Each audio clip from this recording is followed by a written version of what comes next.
Nouvelle semaine, nouvelle série de capsules. Je vous souhaite la bienvenue à vos capsules de lecture. Je lis et te livre. La dernière fois, nous avons su que Myrtille et Alexandre ont fait la paix. Ils se sont parlé au téléphone et cette fois-là, personne n'a raccroché au nez de l'autre. Personne ne s'est fâché. Personne, en tout cas, ils se sont séparés sur de bons termes. Ils ont décidé que le lendemain, Alexandre devait venir chez Myrtille pour poursuivre son entretien. Alexandre est allé chez son cousin, Serge Patrick. Il lui a expliqué tout ce qui lui arrivait. Il lui a expliqué tous ses états d'âme. Et celui-ci lui a dit qu'il devait sortir pour aller manger un morceau parce que c'est pas toujours qu'il avait son cousin avec lui. Et il lui a dit d'un air mystérieux qu'ils avaient beaucoup à faire. Alors, nous allons poursuivre notre lecture.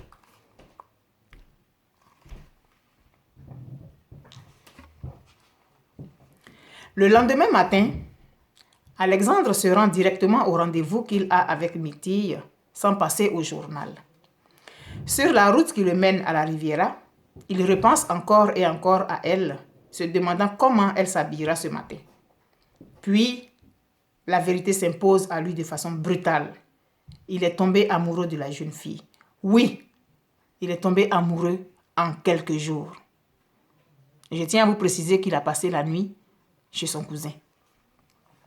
En fait, il s'attendait à trouver une fille hautaine, mais c'est plutôt à une fille émotive qu'il a eu affaire. Simple et si joliment féminine. Chaque fois qu'il la voit, il a l'impression qu'il doit la protéger. Elle a l'air si vulnérable. Mais quel caractère! Avec sa petite bouche et ses gencives roses comme celles d'un nouveau-né, il a envie de la prendre dans ses bras et jouer avec elle comme il le ferait d'un bébé de 5 mois, la faire tournoyer au-dessus de sa tête, le visage enfoui au creux de son ventre. Il sourit doucement en se demandant quelle attitude adopter vis-à-vis d'elle. S'il faut lui déclarer son amour ou non. Finalement, il opte pour le silence. À travers les vitres du véhicule, il aperçoit la végétation alentour qui avait commencé à jaunir. La saison sèche est omniprésente partout. Quelques corbeaux tournoient dans le ciel en poussant des cris perçants. La voiture se gare devant un kiosque à journaux à la cité universitaire de la Riviera. Myrtille est déjà là, toute belle et souriante. Mais son sourire se fige quand elle voit un homme descendre du véhicule d'Alexandre. Elle ne comprend pas. Il a la même taille que lui, mais ce n'est pas lui. Peut-être est-ce son frère, se dit-elle. J'espère qu'il ne m'apporte pas de mauvaises nouvelles. Monsieur Awani serait-il jumeau? Le monsieur continue sa progression vers elle avec un large sourire. Soudain, Myrtille reste interdite. C'est lui! C'est monsieur Alexandre Awani. Il s'est métamorphosé en une nuit.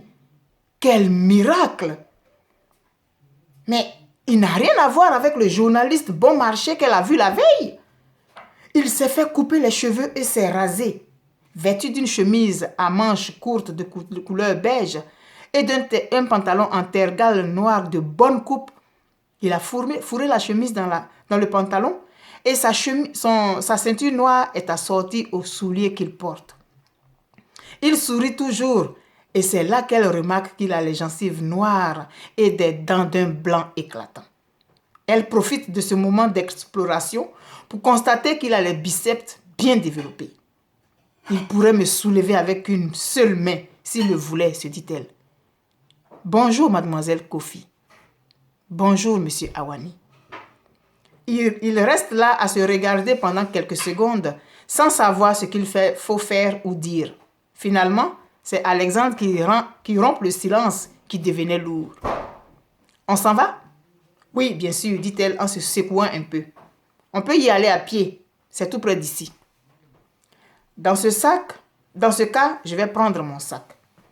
Ils font le reste du chemin à pied dans un silence total.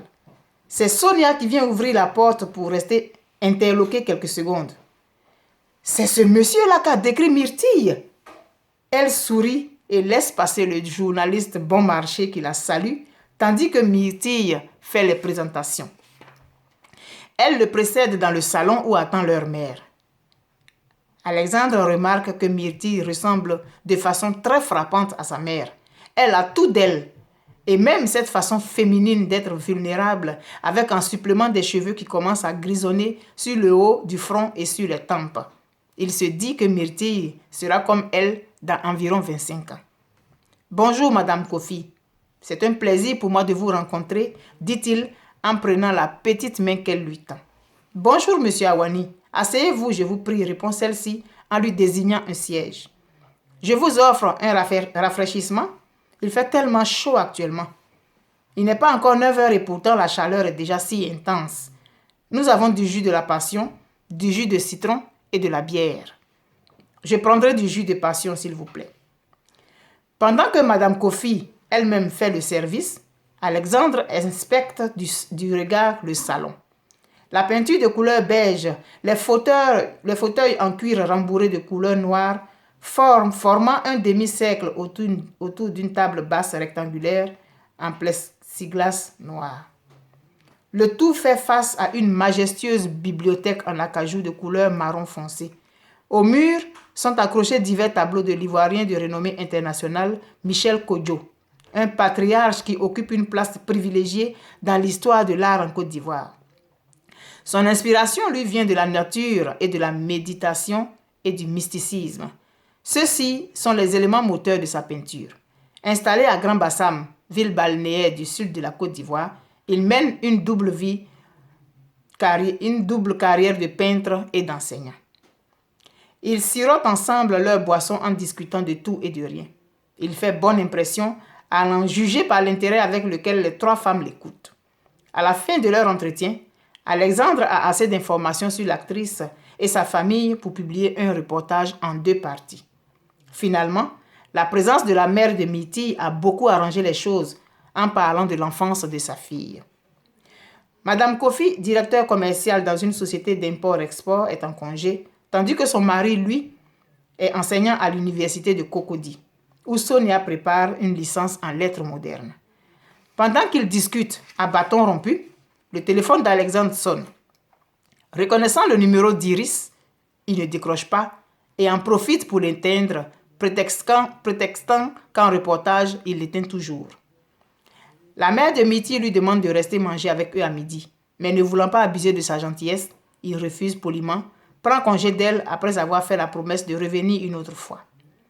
Une fois dehors, escorté par Myrtille et Sonia, il ne peut résister à la tentation de savoir pourquoi Myrtille refuse de se rendre au club prestige des Hirondelles. Alexandre remarque qu'elle regarde furtivement sa petite sœur, hésite et dit qu'elle ne veut pas en parler pour l'instant. Il respecte son silence. Lorsque Alexandre démarre, les 2 sœurs regardent la voiture s'éloigner puis disparaître. Sonia, prolixe, comme toujours, commence. « C'est ce monsieur-là que tu appelles journaliste de bon marché ?» Sonia, je suis plus surprise que toi. Il a changé, je te jure. J'ai eu moi-même du mal à le reconnaître quand il est descendu de son véhicule. Est-ce qu'il est marié? Je ne sais pas, mais je n'ai pas vu d'alliance à son doigt. Oh, Myrtille, ne le laisse pas filer, s'il te plaît. Myrtille ne cessait de répéter. Il a changé, Sonia. Je te jure qu'il a changé. Miraculeusement. Je ne te le fais pas dire. Moi, je pense que ce monsieur veut te séduire. C'est pourquoi il a fait tant d'efforts pour changer de style en un rien de temps. Tu ne crois pas? Hier, quand je l'ai vu, il avait encore son habillement rétro. Et ce matin, il vient avec un style moderne. Myrtille parlait comme à elle-même. Lui au moins est libre. Tu peux tenter ta chance. Si ça marche, tu n'auras pas besoin de te cacher. De quoi tu veux parler? Questionne Myrtille sur la défensive, pendant que les battements de son cœur s'accélèrent. D'amour, Myrtille, d'amour. Ne joue pas à la prude avec moi, dit Sonia en empoignant le poignet de gauche de sa grande sœur et l'obligeant à la regarder droit dans les yeux avant de lancer. Je sais que tu es sorti avec tonton Jean-Michel pendant longtemps. Myrtille reçoit cette révélation comme une paire de gifles, tandis qu'un frisson glacé lui traverse la colonne vertébrale. Autour d'elle, les gens vont et viennent, Mais elle ne voit personne. Elle ne voit plus rien. Elles sont arrivées devant leur maison et Mitty s'adosse au portail pour ne pas tomber. Soudain, elle a le vertige. Sa vue se brouille. Et avant que sa sœur ne puisse faire quoi que ce soit, elle s'affale lourdement sur le sol, les bras battant désespérément l'air. Elle est rapidement transportée dans une clinique. Alexandre est venu finalement chez Myrtille et la présence de la mère de celle-ci lui a facilité la tâche. Cela lui a permis d'avoir beaucoup d'informations sur l'enfance de celle-ci. Mais il a changé radicalement, physiquement. Myrtille avait eu du mal à le reconnaître. Sonia, quant à elle, est convaincue que c'est par amour que celui-ci a fait ça. Elle est convaincue qu'il veut essayer de séduire Myrtille et l'encourage parce qu'il est libre. Myrtille ne sait pas trop de quoi elle parle quand Sonia lui avoue qu'elle sait qu'elle est sortie avec leur oncle pendant un temps. Cette révélation fait que Myrtille tombe dans les pommes. C'est sur cette parole-là que je vous laisse et je vous souhaite de passer un très bon moment en compagnie de votre capsule de lecture. On se dit à la prochaine. Et toujours, n'oubliez pas, jamais, jamais, jamais que je vous aime. Et n'oubliez pas non plus votre capsule. Je lis et te livre.